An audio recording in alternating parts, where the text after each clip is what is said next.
El 25 de mayo de 2025, el Hotel Sierra Shores resplandecía como una joya sobre el litoral de Savannah. La ceremonia de bodas entre Noah Cassidy y Leila Wharton se había anunciado durante meses en revistas de arquitectura, economía y sociedad. Él, heredero de uno de los consorcios tecnológicos más influyentes de la región.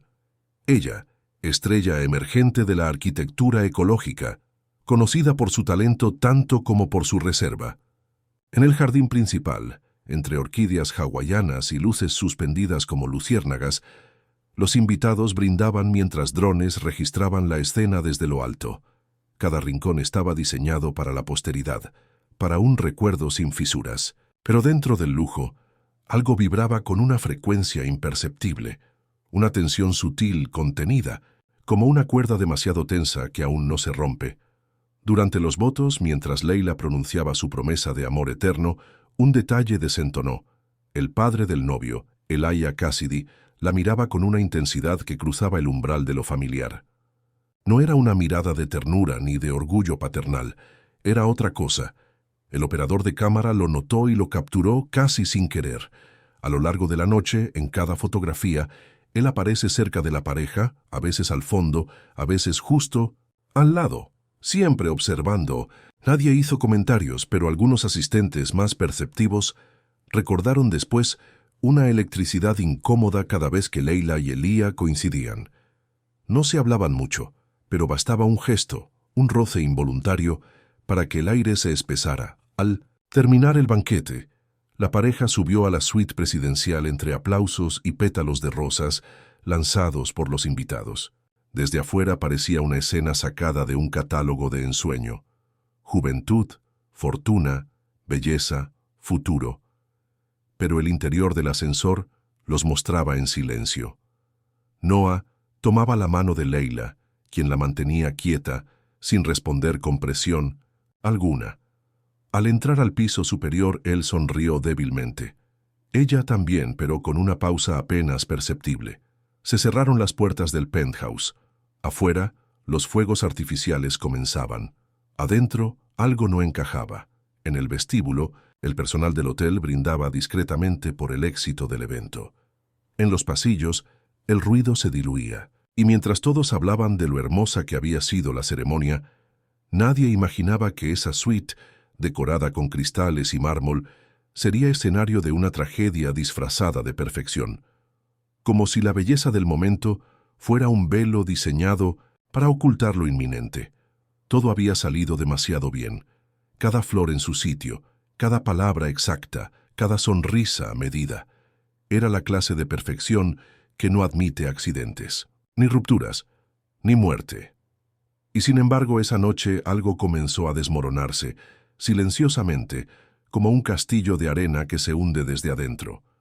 A las 7:50 de la mañana siguiente, la rutina del Hotel Sierra Shores se activaba con la precisión de un reloj suizo. Camila Reyes, una de las camareras de planta, subió con el desayuno solicitado la noche anterior. Tocó la puerta del penthouse con los nudillos, esperó. No hubo respuesta. Repitió, un poco más fuerte, nada. Tomó la llave maestra, informó al supervisor por radio y entró. La suite estaba inusualmente silenciosa. En la planta baja, los pétalos de rosa seguían intactos sobre la alfombra de seda. El champán en su cubitera no mostraba signos de haber sido tocado. La bandeja de frutas estaba en su sitio, aún cubierta. Todo parecía detenido, como si el tiempo se hubiese congelado justo después de la boda. Subió al segundo nivel sin ruido. Allí, en la cama cuidadosamente tendida, encontró a Leila Wharton. Estaba acostada sobre la colcha, aún con el vestido de novia puesto, los ojos entrecerrados y una expresión serena, casi ausente. Sobre la mesa de noche había una copa de cristal con un líquido dorado, un frasco sin etiqueta y una nota, sin firma ni dirección. El aire era denso, como si hubiese pasado demasiado tiempo desde la última respiración en esa habitación. Camila no gritó. Salió con calma, cerró la puerta y llamó a la recepción. A las 8:12, el equipo de seguridad localizó a Noah Cassidy. Estaba en el pasillo, sentado contra la pared, con la cabeza inclinada hacia un lado. No parecía dormido, ni despierto. No había olor a alcohol, ni signos de alteración visibles. Cuando lo tocaron, reaccionó con lentitud, desorientado sin comprender dónde estaba. Dijo algo ininteligible, luego se quedó en silencio. No tenía heridas visibles ni signos de violencia.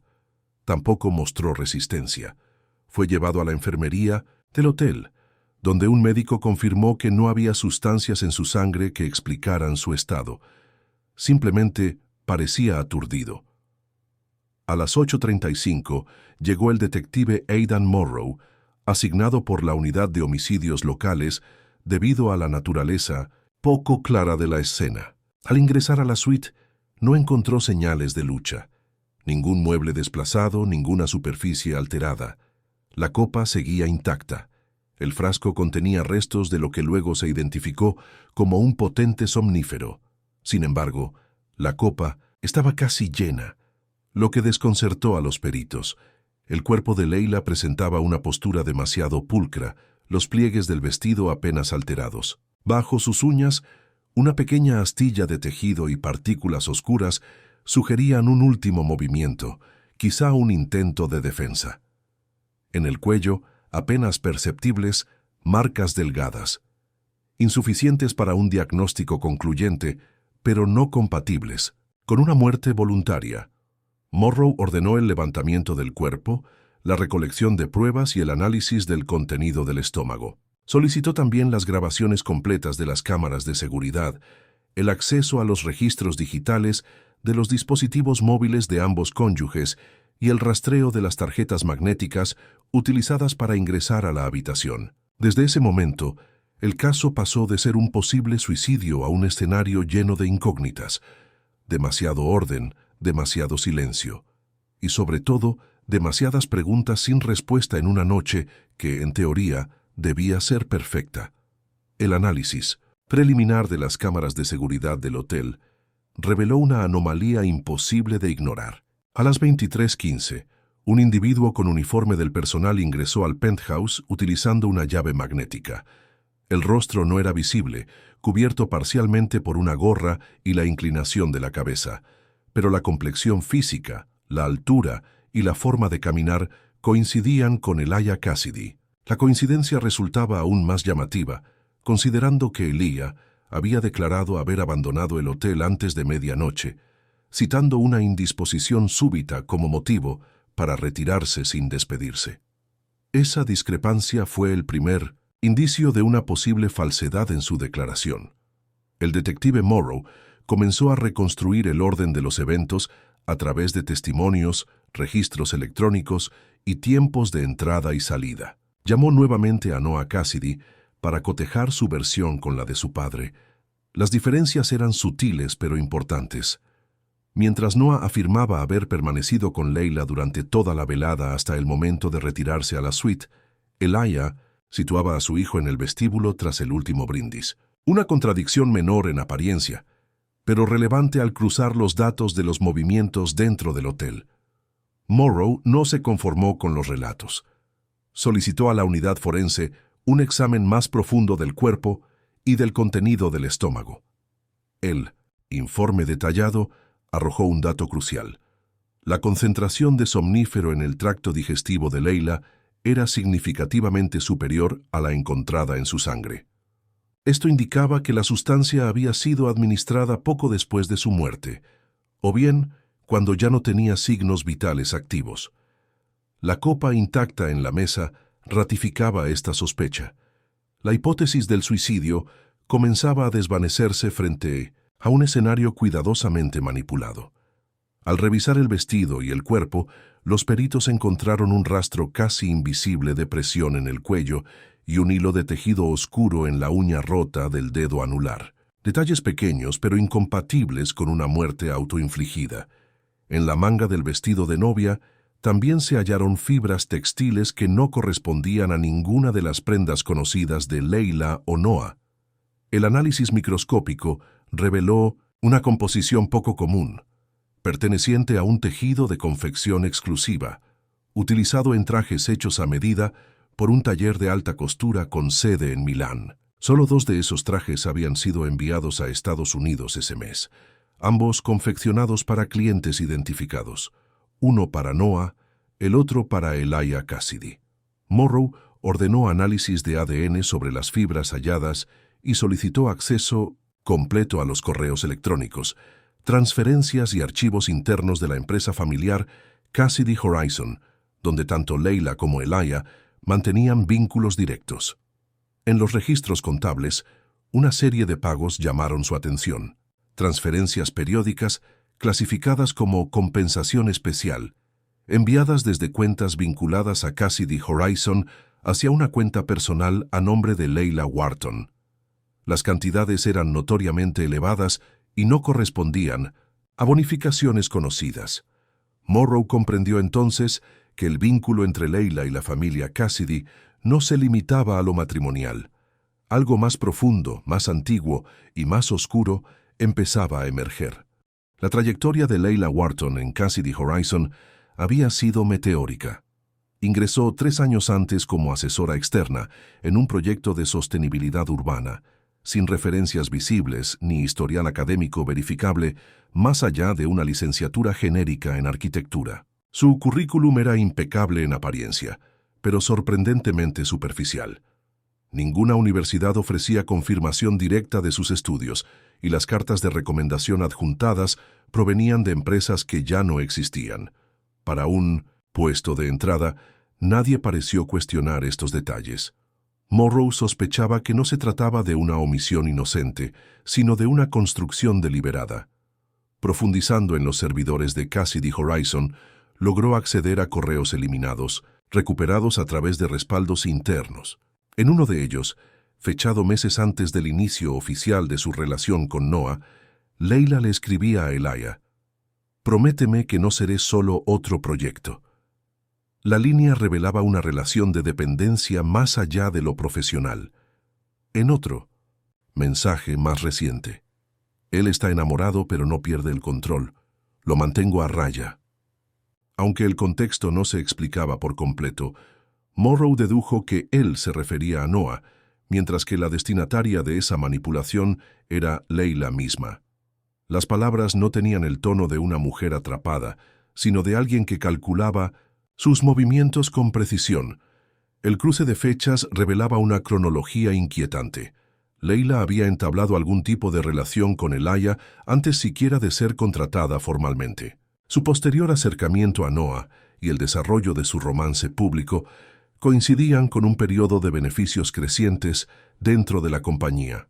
Promociones, inclusión en proyectos emblemáticos, acceso a decisiones estratégicas. Todo indicaba que la relación con el hijo era una maniobra, una pantalla para enmascarar una alianza anterior. No había pruebas de chantaje, pero sí de influencia deliberada y acceso privilegiado a áreas sensibles de la empresa. Los documentos del contrato prenupcial entre Noah y Leila también ofrecían un giro inesperado. Una modificación registrada apenas una semana antes de la boda añadía una cláusula que establecía una asignación del 45% de las acciones personales de Noah en caso de fallecimiento. Además, se incluía otra disposición, más inusual, que otorgaba a Leila derechos de representación en el consejo directivo de Cassidy Horizon, en caso de inhabilitación o muerte del fundador. Ese fundador era Elijah Cassidy. Si ambos hombres desaparecían, Leila quedaba con control efectivo de la mayoría de decisiones estratégicas de la compañía. Morrow entendió que el caso no se limitaba a un crimen pasional, ni a una disputa familiar.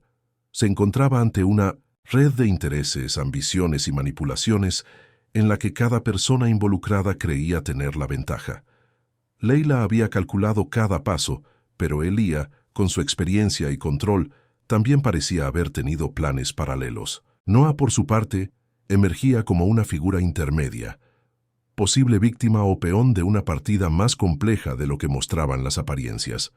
El detective aún no sabía cuál de los tres había comenzado el juego, pero tenía claro que ninguno era del todo inocente.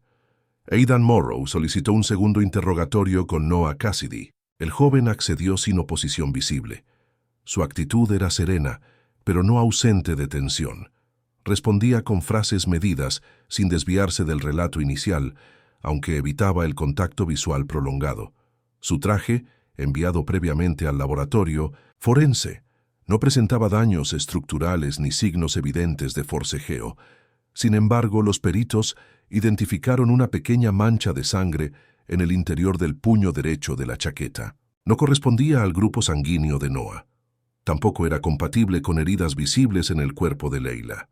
La procedencia exacta estaba aún en análisis, pero el hallazgo añadía un elemento más de ambigüedad a su versión. Elijah Cassidy, contactado para una ampliación de su declaración, rechazó participar en un nuevo encuentro con las autoridades. Mantuvo su posición. Desconocía las circunstancias de la muerte de Leila. No había tenido contacto con ella en las horas finales y solo reconocía haber financiado su formación académica por motivos filantrópicos. Su actitud era distante, casi burocrática, como si la situación ya estuviera fuera de su control. Esa negativa aumentó la sospecha de Morrow, pero no aportaba elementos concluyentes por sí sola. El análisis de las cámaras de seguridad reveló nuevas secuencias de interés. A las 22:44, durante la recepción, Leila se acercó a Elia para un breve intercambio. No hubo contacto físico, pero los gestos eran inusualmente coordinados. Ella le mostró algo en el teléfono móvil. Él asintió levemente y luego se alejó. Pocos minutos después, Leila se dirigió hacia el jardín lateral, una zona poco transitada durante el evento. Noah la siguió 3 minutos después. Permanecieron allí fuera de la vista de las cámaras por aproximadamente 10 minutos.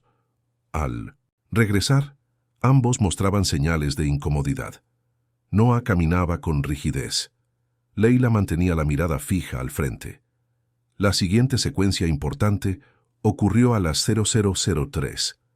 Las cámaras del pasillo captaron el momento en que la pareja ingresó a la suite nupcial.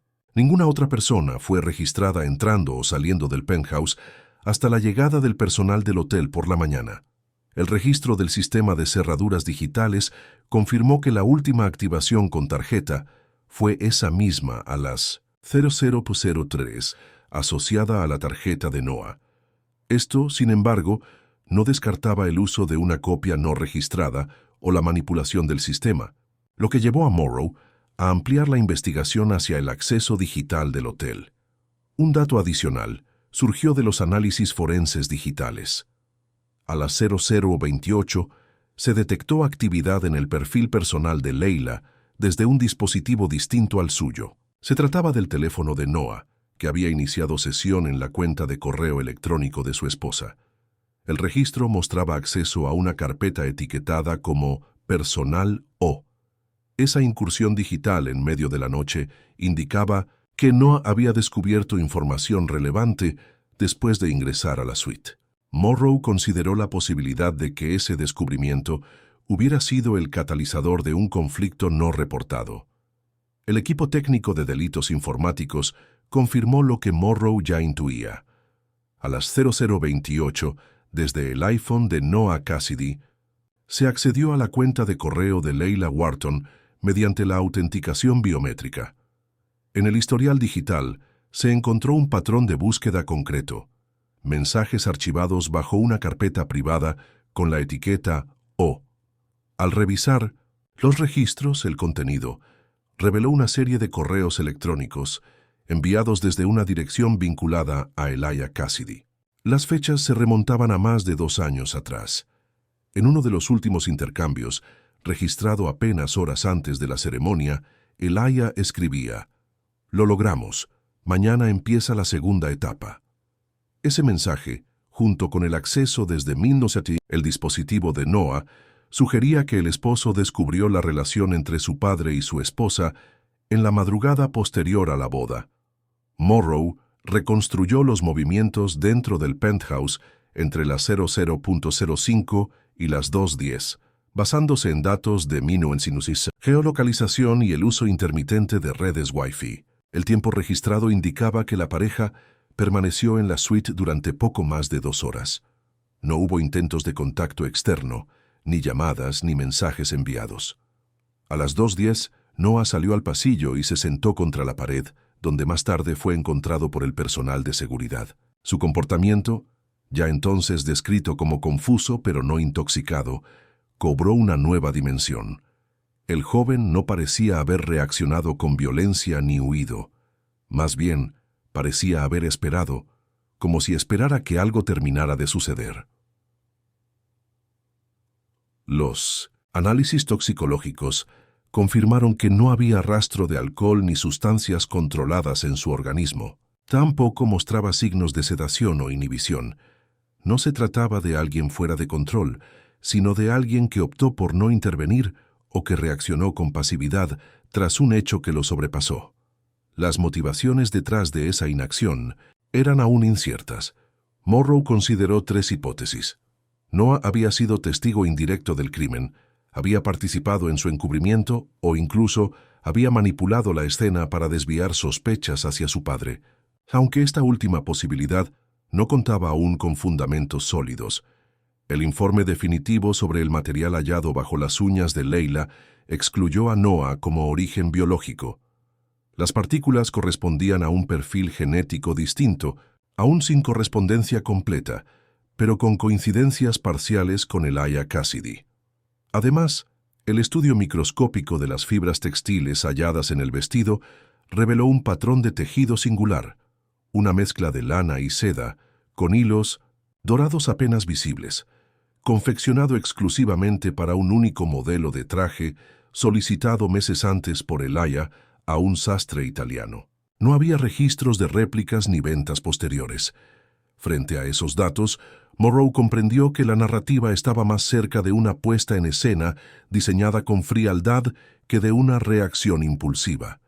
Sin embargo, persistía una duda esencial. Si Elijah era el autor material, ¿cómo explicar su entrada sin registro claro posterior? ¿Y por qué Noah no actuó sabiendo lo que sabía? El silencio de esa noche aún guardaba piezas ocultas.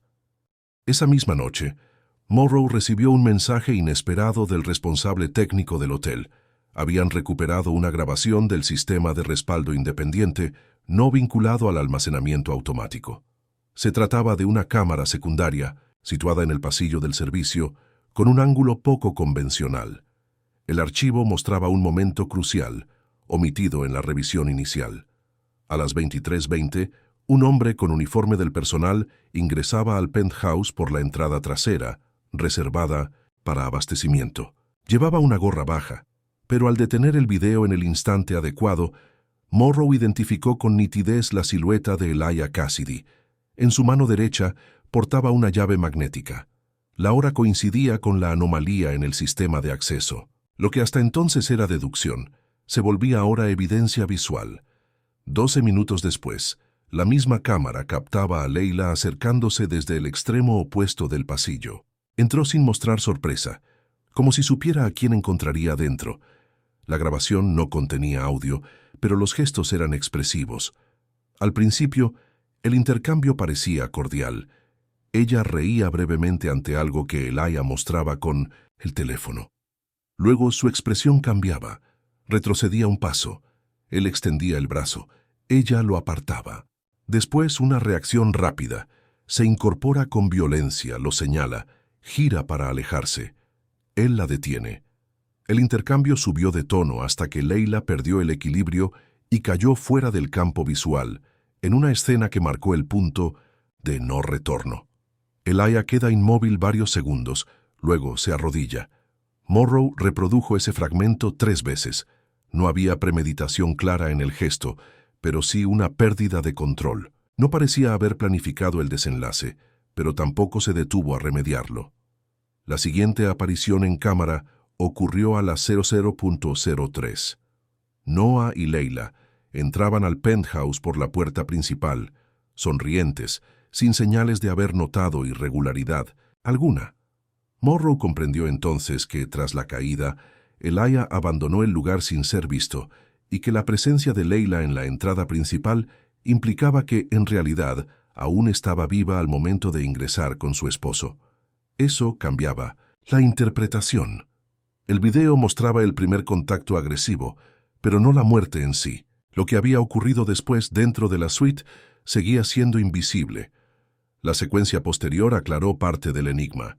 A las 2:10, una figura reaparecía en el mismo pasillo. Elijah, esta vez sin uniforme, salía por la misma puerta secundaria. Entró en el penthouse, permaneció allí 26 minutos y luego se retiró. El informe médico y las pruebas forenses obtenidas esa misma mañana coincidían. El cuerpo de Leila había sido manipulado después de su muerte. La escena había sido ajustada después de los hechos, con detalles que alteraban la percepción de lo sucedido. Morrow no necesitaba más. Solicitó una orden de arresto. A las 3:00 de la madrugada, un equipo se presentó en la residencia de Elijah Cassidy. El empresario no opuso resistencia. Fue esposado sin resistencia. No opuso palabra ni gesto alguno que indicara su posición. Durante el primer interrogatorio formal, Elijah Cassidy rechazó la asistencia de un abogado. Solicitó declarar de inmediato. Su tono fue calmo, sin titubeos ni expresiones emocionales. Admitió que había estado en la suite, que había sostenido una discusión con Leila y que el encuentro terminó en una acción descontrolada, aunque insistía en que no tuvo intención de causarle la muerte. Según su versión, Leila amenazó con revelar públicamente la relación que ambos habían mantenido durante años, una revelación que, en sus palabras, habría destruido la empresa y la reputación familiar. Afirmó que intentó calmarla, que buscaba convencerla de posponer cualquier decisión, pero que ella reaccionó con provocación. En medio de la tensión, ocurrió lo que él describió como una reacción instintiva, seguida por un momento de pánico y la decisión de simular un suicidio. Negó rotundamente haber involucrado a Noah en el encubrimiento y afirmó que su hijo no tenía conocimiento de la relación anterior ni de lo ocurrido hasta el momento de su descubrimiento digital. Aseguró que nunca planeó desviar las sospechas hacia él y que, de hecho, su objetivo era protegerlo del escándalo y sus consecuencias. Sin embargo, Morrow no quedó convencido.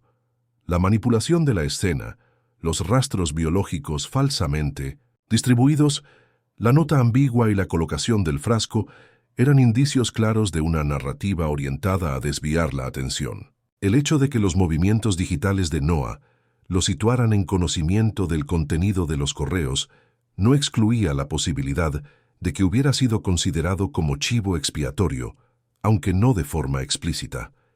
El detective observó la postura de Elijah con atención. No había arrepentimiento visible, tampoco desafío. Lo que transmitía era control. Una declaración medida, construida para encajar dentro de los límites de un crimen pasional. Una estrategia habitual para quien entendía el funcionamiento de la ley y sabía cómo presentar su caso. Pero las pruebas físicas, la secuencia de los hechos y la coherencia entre testimonios y materiales audiovisuales reducían el margen de duda. La Fiscalía no necesitaba probar intencionalidad premeditada para establecer responsabilidad penal. El hecho consumado, sumado al intento de encubrimiento, bastaba para configurar un delito mayor. Morrow documentó cuidadosamente cada declaración. Consultó con los forenses sobre la cronología exacta de la muerte, la toxicología y la manipulación del entorno. Cada informe respaldaba la hipótesis de una intervención posterior al fallecimiento con el fin de generar confusión. Noah, al ser interrogado nuevamente, confirmó que no supo del encuentro entre su padre y Leila hasta revisar los correos en la suite. Afirmó que no presenció ningún episodio violento, pero reconoció que su hallazgo lo paralizó. No supo cómo actuar, no hizo llamadas, no huyó. Simplemente esperó. Ese silencio se volvió parte del caso, aunque no constituyera delito. El caso tomaba una forma definida. No era una conspiración colectiva, era una sucesión de decisiones erróneas, encadenadas por la ambición, el orgullo y el miedo. Y sobre todo, por una incapacidad compartida de enfrentar las consecuencias antes de que fuera demasiado tarde. El juicio contra Elijah Cassidy comenzó 6 semanas después de su detención. El proceso fue rápido, meticulosamente organizado por la Fiscalía, que contaba con pruebas sólidas, peritajes concluyentes y testimonios cruzados. Durante los 5 días de audiencias, se presentó un relato coherente y sustentado, basado en la cronología reconstruida por Morrow y respaldado por los informes técnicos. Las imágenes de las cámaras de seguridad, los registros digitales, los análisis forenses y la declaración del propio acusado construyeron una narrativa difícil de refutar. El tribunal observó sin interrupciones cómo las piezas encajaban: la presencia anticipada de Elijah en la suite, el acceso con llave maestra, la discusión previa, la agresión, la manipulación posterior del cuerpo y la estrategia deliberada de simulación de suicidio. El acusado mantuvo una actitud constante. Durante el juicio evitó mirar a su hijo, permaneciendo con la vista baja, las manos cruzadas y el rostro inmóvil. No mostró arrepentimiento visible, ni tampoco desafío. Su abogado defensor intentó fundamentar su estrategia en el desequilibrio emocional, apoyado por una evaluación psicológica que señalaba un estado de estrés extremo agravado por la presión social y empresarial. Argumentó que Elijah no actuó con intención homicida, sino que se vio arrastrado por un impulso momentáneo y que su posterior intento de ocultamiento respondió a un colapso moral, no a una voluntad fría de eludir la justicia. La fiscalía, sin embargo, se mantuvo firme. Rechazó la narrativa de fragilidad emocional y subrayó la naturaleza sistemática del encubrimiento. Mostró cómo Elijah no solo alteró la escena, sino que lo hizo con conocimiento técnico y precisión. Usó una llave no registrada, escogió una entrada sin cámaras principales, administró una sustancia específica para simular una sobredosis y preparó el entorno para confundir a los primeros intervinientes. Más allá de la falta de premeditación explícita, el crimen poseía una estructura manipuladora que demostraba cálculo posterior. No era un reflejo, sino una reacción diseñada. Noah Cassidy declaró en calidad de testigo. Su intervención fue breve. Respondió con frases concisas, sin dramatismo. Confirmó que no sabía nada sobre la relación entre su padre y su esposa hasta revisar los correos electrónicos la noche de la boda. Reconoció que su hallazgo lo dejó paralizado y que no supo cómo actuar. Cuando se le preguntó si sospechaba de su padre antes de ese momento, respondió negativamente. Dijo que se sintió traicionado, no solo por Leila, sino por todo lo que consideraba estable en su vida. Sus manos temblaban ligeramente mientras hablaba, pero su voz se mantuvo firme. Al finalizar su testimonio, evitó mirar al acusado y salió de la sala sin detenerse. El veredicto fue unánime. Elijah Cassidy fue declarado culpable de homicidio agravado y manipulación de la escena del crimen. La pena impuesta: cadena perpetua sin posibilidad de libertad condicional. En la sala no se escuchó ningún suspiro, nadie aplaudió, nadie protestó. Solo quedó el vacío de una familia rota.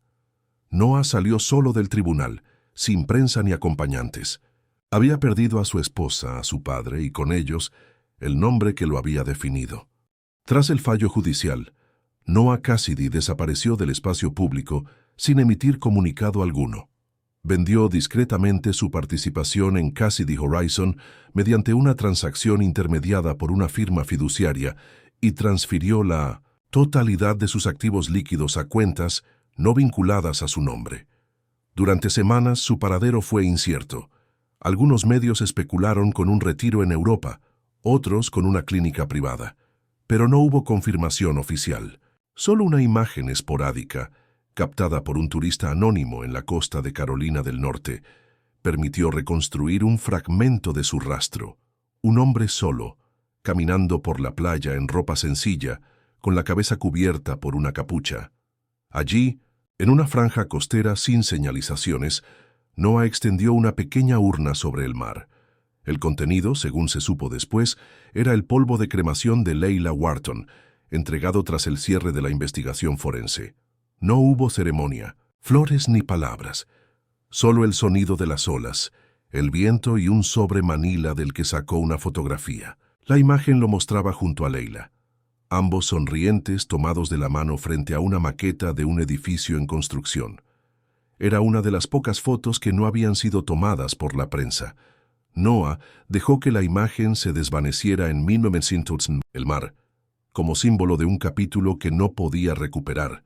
Ese acto marcó su último vínculo con todo lo que representaba su vida anterior. Ya no tenía cargo corporativo, vínculos familiares ni posición pública. La mansión de la familia Cassidy fue puesta en venta. Los archivos digitales de la empresa fueron entregados a un nuevo equipo directivo. La fundación filantrópica de los Cassidy fue cerrada por decisión judicial, tras detectar irregularidades financieras en los años previos al juicio. Con cada documento archivado, cada cuenta clausurada, el apellido fue perdiendo su peso simbólico. Solo quedaron los registros, las noticias y las secuelas legales aún abiertas. El detective Aidan Morrow, tras concluir la redacción del informe final, archivó el expediente en la sección de homicidios cerrados. En su resumen escribió: caso de homicidio motivado por acumulación de poder, orgullo y deterioro moral. Desenlace ajustado a derecho, pero incapaz de restituir el daño causado. Estructura familiar irreparable. Era una de las pocas veces que incluía una reflexión personal en un documento oficial. A lo largo de su carrera, había visto desenlaces violentos, crímenes por dinero, por celos, por desesperación, pero aquel caso lo marcó por la complejidad de las emociones ocultas bajo la apariencia de éxito. Concluido el proceso, Morrow asistió una última vez al penthouse donde ocurrieron los hechos. La suite había sido reacondicionada para su reutilización, pero en sus registros seguía marcada como inhabilitada por orden judicial. Permaneció unos minutos frente a la puerta. No ingresó. No era necesario. El caso estaba cerrado, pero lo acompañaría mucho más allá del papel. Era una historia que no necesitaba ser contada de nuevo, solo recordada como advertencia de lo que ocurre cuando la apariencia vence a la verdad. Desde la sentencia, Noah Cassidy adoptó un perfil de vida prácticamente invisible. No dio entrevistas, no respondió a solicitudes de la prensa y rechazó cualquier intento de convertir su historia en material narrativo o documental. No firmó contratos editoriales, no acudió a ningún evento público. Su nombre desapareció de los registros empresariales y sociales. Sin embargo, una única actividad vinculada a su pasado emergió discretamente un año después del juicio: la creación de un fondo de becas arquitectónicas que llevaba el nombre completo de su difunta esposa. El Fondo Leila Wharton fue establecido en colaboración con una pequeña universidad estatal y se centró exclusivamente en otorgar apoyo a mujeres jóvenes de entornos desfavorecidos interesadas en la arquitectura sostenible. La iniciativa no fue anunciada con notoriedad, no llevaba asociada ninguna imagen de Noah, ni hacía mención a los hechos que rodearon su vida anterior, pero los documentos oficiales de constitución indicaban su participación directa como único benefactor. Cada año, al menos 10 estudiantes recibían matrícula completa, alojamiento y tutorías especializadas. Para ellas el nombre de Leila era símbolo de oportunidad, no de tragedia. Ninguna sabía con certeza quién financiaba el programa, y eso parecía ser parte de la intención. Desde prisión, Elijah Cassidy enviaba cartas con regularidad, todas dirigidas a su hijo. Ninguna fue respondida. Las misivas eran entregadas a través del canal oficial de correspondencia penitenciaria, revisadas y archivadas como parte de la normativa de seguimiento a reclusos de alto perfil. Su contenido no era público, pero los registros penitenciarios indicaban que no contenían amenazas ni quejas. Eran narraciones extensas, en parte recuerdos, en parte reflexiones. Elijah no solicitaba favores ni discutía el veredicto, solo escribía. Solo una vez 6 meses después de iniciado el encierro, Noah visitó la cárcel. No pidió contacto físico, solicitó la cabina con vidrio y teléfono. El encuentro duró menos de 3 minutos. El registro de seguridad lo confirmó. Noah entró, se sentó, miró a su padre, no levantó el auricular y se fue sin pronunciar palabra. Elijah permaneció inmóvil durante todo ese tiempo.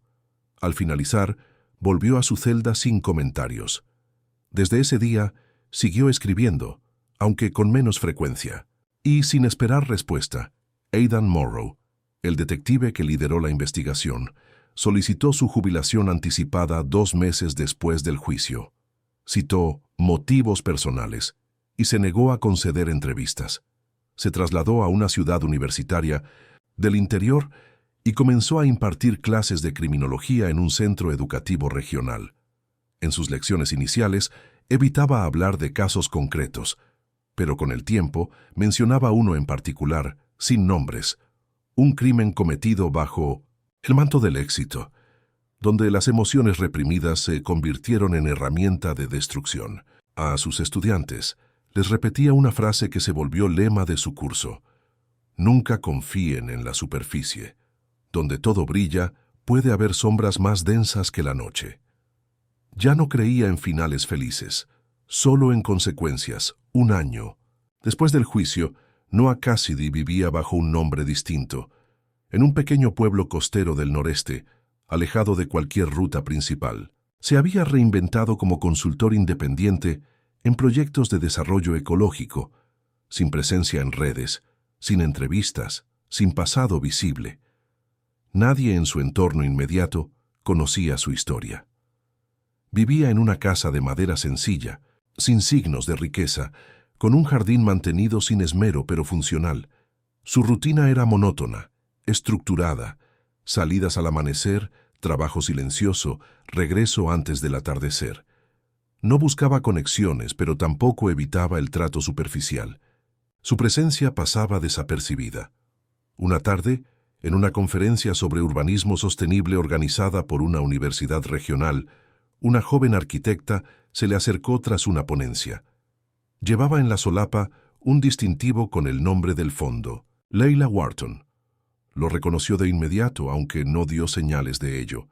Ella le agradeció la existencia del programa, explicó cómo le había cambiado la vida y mencionó que ese apoyo había sido lo único que le permitió continuar tras una infancia marcada por la precariedad. Noah sonrió brevemente, asintió en silencio y se retiró antes de que comenzara la siguiente intervención. Nadie notó su salida. No dejó tarjeta ni comentario. Solo un ademán de respeto, casi imperceptible. Esa misma noche, estacionado en un aparcamiento vacío frente al mar, permaneció largos minutos observando el cielo. El reflejo de las luces lejanas sobre el agua temblaba con el viento. No había tristeza en su gesto, pero tampoco alivio. Era una contemplación neutra, desprovista de deseo o expectativa. No buscaba perdón, ni justicia, ni olvido. Tampoco cargaba con un discurso de redención. Solo habitaba un tiempo suspendido, en el que cada día era extensión del anterior. Vivía sin marcar el pasado, pero tampoco lo negaba. Su presente era una consecuencia más que una elección. Elijah Cassidy falleció en prisión a los 71 años, víctima de un infarto durante la noche. La muerte fue registrada como natural. No hubo notas de despedida ni testamento actualizado. El cuerpo fue reclamado por la administración carcelaria, incinerado según protocolo. En la ceremonia, realizada en un pequeño cementerio destinado a internos sin familiares, solo estuvieron presentes un guardia, un sacerdote y un hombre con gorra, que llegó en silencio y partió sin identificarse. No firmó el libro de registro, no conversó con nadie. Testigos posteriores lo describieron como una figura alta, delgada, sin expresión visible. Ninguno lo reconoció. La historia, que comenzó con una boda lujosa, planificada para anunciar un nuevo capítulo de prosperidad y legado familiar, terminó en una secuencia de actos silenciosos y ausencias. No hubo venganza, ni exposición pública, ni escándalo persistente. Solo consecuencias que se desplegaron como ecos en la vida de quienes sobrevivieron. Noah, ya sin apellido, sin destino fijado, caminaba al borde de la costa, dejando huellas breves sobre la arena húmeda. Ninguna de ellas permanecía, como si supiera que la única forma de continuar era no dejar más rastros. Así terminó lo que había comenzado como un sueño y se convirtió, sin dramatismo, en advertencia. Amigos, antes de finalizar esta historia, es importante decir algunas palabras.